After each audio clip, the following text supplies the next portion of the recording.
Bagi dunia Kristen, inilah kota dan tanah di mana semuanya bermula. Tradisi Yudeo-Kristen yang mempromosikan kepercayaan pada monoteisme, satu Tuhan, yang mengembangkan gagasan tentang kesucian hidup, kesucian kehidupan individu, gagasan tentang kebebasan. Di dunia kuno yang dipenuhi perbudakan besar-besaran untuk membangun kerajaan-kerajaan kuno ini, bangsa Yahudi muncul dengan gagasan bahwa perbudakan harus dibatasi dan pada akhirnya dihapuskan. Ini adalah sesuatu yang revolusioner.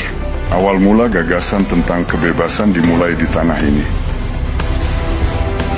Dan gagasan itu menyebar selama berabad-abad, terutama di zaman modern, dan mengubah dunia. Itu memberi harapan bagi dunia. Itu memberi makna pada hidup kita. Itu memberikan ikatan antara negara demokrasi terbesar di dunia, Amerika Serikat, dan demokrasi yang dinamis di dunia, di sini di Israel. Dan itulah kemitraan yang terikat oleh iman, sejarah, dan tradisi. Saya mendapat kehormatan besar untuk diundang berbicara pada sidang gabungan Kongres Amerika, dan saya melihat di dinding dan saya melihat kutipan dari Musa. Itulah tradisi kita bersama, sumber mata air kita bersama. Kami tenggelam dalam Alkitab. Kami hidup sesuai Alkitab. Kita mempunyai masa depan karena kita mempunyai masa lalu, dan masa lalu itu dialami oleh jutaan, ratusan juta orang di seluruh dunia. Dan saya ingin mengucapkan terima kasih atas nama rakyat Israel dan bangsa Yahudi atas persahabatan yang abadi itu, yang menjadi penopang utama kemampuan kita saat ini dan di masa depan untuk hidup di dunia yang bebas, makmur, dan damai. Namun ikatan itu sedang diuji hari ini. Ikatan itu sedang diuji hari ini oleh fundamentalisme fanatik, fundamentalisme Islamis yang berupaya menundukkan semua Muslim yang mereka anggap sebagai kafir, serta menghapuskan kehadiran Amerika dan tentunya Israel di Timur Tengah.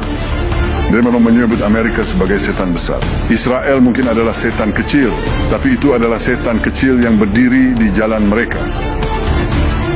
Dan kita melawan mereka. Kita melawan mereka bersama-sama, seperti yang baru-baru ini kita lakukan dengan kepemimpinan Presiden Trump dan kemitraan kita. Namun kita melihat upaya untuk merusak ikatan kita di Amerika. Sekarang Israel digambarkan sebagai musuh orang Kristen. Dan musuh orang Kristen digambarkan sebagai teman Amerika Serikat. Iran, sahabat Amerika Serikat, korban yang tidak bersalah. Ikhwanul Muslimin yang meneriakkan matilah Amerika bersama Iran, sahabat Amerika. Hamas, monster-monster ini. Monster-monster yang membakar bayi, memperkosa wanita kita, memenggal kepala pria kita, dan meneriakkan matilah Amerika, sahabat-sahabat Amerika. Israel memiliki masyarakat Kristen yang berkembang pesat, satu-satunya masyarakat Kristen yang berkembang pesat di radius Timur Tengah yang sangat luas, di mana umat Kristen tidak ditoleransi tetapi disayangi.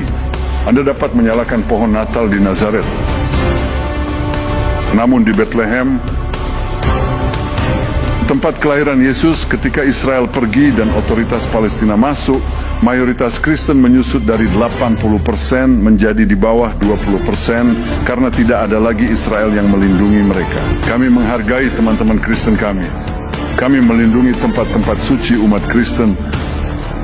Bukan hanya gereja makam suci tetapi di Galilea. Bukan hanya di Nazaret, tetapi juga di Galilea, di Kapernaum, tempat Yesus berkhotbah selama 3 tahun.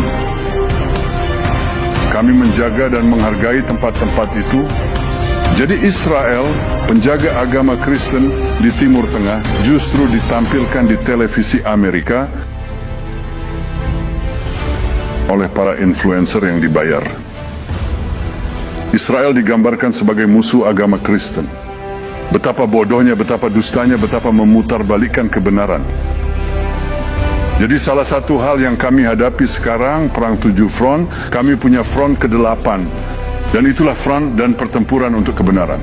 Dan saya tidak bisa memikirkan siapapun yang dapat memperjuangkan pertempuran ini bersama kami. Tidak ada yang bisa melakukannya lebih baik daripada kamu di saluran ini, daripada kamu Paula dan banyak teman Kristen kita. Kita harus memperjuangkan nilai-nilai bersama kita. Kita harus membela kebenaran. Dan dengan membela kebenaran, kita berdiri bersama Israel dan kamu berdiri bersama bangsa Yahudi melawan kebejatan kebohongan ini. Kita bisa memenangkan perang ini persis seperti kita memenangkan perang 7 front. Dan saya berterima kasih atas dukunganmu. Saya juga ingin menyapa para duta besar yang hadir di sini. Negara-negara Anda memiliki komunitas Kristen yang kuat dan juga ikatan yang erat dengan hal ini, dan saya ingin mengucapkan terima kasih atas dukungan Anda serta jutaan orang di seluruh dunia yang menyuarakan dukungan untuk Israel selama pertempuran besar kita di sini. Kita belum selesai, tapi kita sedang menang dan kita akan terus menang. Namun hal utama yang ingin saya tekankan adalah pentingnya memenangkan pertarungan untuk kebenaran, dan itu adalah pertarungan yang kita jalani bahkan saat kita berbicara sekarang. Israel digambarkan seolah-olah kami menjalankan kampanye kelaparan di Gaza. Betapa besarnya kebohongan itu. Tidak ada kebijakan kelaparan di Gaza dan tidak ada kelaparan di Gaza. Kami memungkinkan bantuan kemanusiaan masuk ke Gaza sepanjang perang berlangsung. Jika tidak akan ada lagi warga Gaza. Dan yang telah menghalangi pasokan bantuan kemanusiaan adalah satu kekuatan, Hamas. Sekali lagi, pembalikan kebenaran.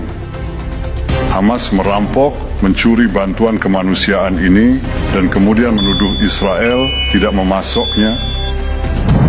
Ada ratusan dan ratusan truk bermuatan bertonton. Sejauh ini, kami telah memasok 1,9 juta ton makanan sejak awal perang, hampir 2 juta ton. Dan sekarang kami memiliki ratusan truk yang menunggu di sisi Gaza, di perbatasan Kerem Shalom. Organisasi internasional, beberapa di antaranya sangat berniat baik, dan juga PBB, makanan yang mereka beli, dan kami katakan, silakan kirimkan. Dan mereka berkata, kami tidak bisa karena pertempuran sedang berlangsung. Dan kami katakan, ya memang pertempuran akan terus berlangsung. Di mana kami bertempur, kami akan terus bertempur. Tapi ada koridor aman. Kalian bisa membawa makanan kemanapun kalian mau. Itu bukan masalah. Jadi kami baru saja mengumumkan itu secara resmi. Ini adalah koridor yang aman dan Perserikatan Bangsa-Bangsa sudah tidak punya alasan lagi. Tidak ada alasan lagi. Berhentilah berbohong. Berhentilah mencari-cari alasan. Lakukan apa yang harus Anda lakukan dan berhenti menuduh Israel secara sengaja dengan kebohongan yang keterlaluan ini. Yang ada kelaparan di Gaza, tidak ada kebijakan kelaparan di Gaza. Dan saya pastikan bahwa kami berkomitmen untuk mencapai tujuan perang kami. Kami akan terus berjuang sampai kami berhasil membebaskan sandera kami dan menghancurkan kemampuan militer serta pemerintahan Hamas. Mereka tidak akan ada lagi di sana. Kita tidak akan lagi mengalami pembantaian seperti ini. Kita tidak akan lagi menghadapi kebiadaban seperti ini. Kita berpihak pada kebebasan dan kehidupan manusia, dan itu tidak sejalan dengan Hamas atau Iran maupun proksi-proksi Iran lainnya. Kita telah berjuang bersama dalam pertempuran ini, kita akan memenangkannya bersama-sama. Dan saya ingin meyakinkan Anda bahwa kami sangat percaya pada keyakinan Anda dan keyakinan kami. Kita memiliki ikatan yang sama. Ikatan itu kuat. Ini adalah sesuatu yang mewakili mayoritas besar rakyat Amerika dan mayoritas besar, saya akan katakan hampir semua rakyat Israel. Dan ngomong-ngomong, baik Yahudi maupun non-Yahudi, karena kita tahu bahwa kebersamaan kita menjamin masa depan bersama kita. Jadi saya ingin mengucapkan terima kasih atas nama negara Israel untuk semua yang telah Anda lakukan. Kasih semuanya. Terima kasih banyak. Terima kasih.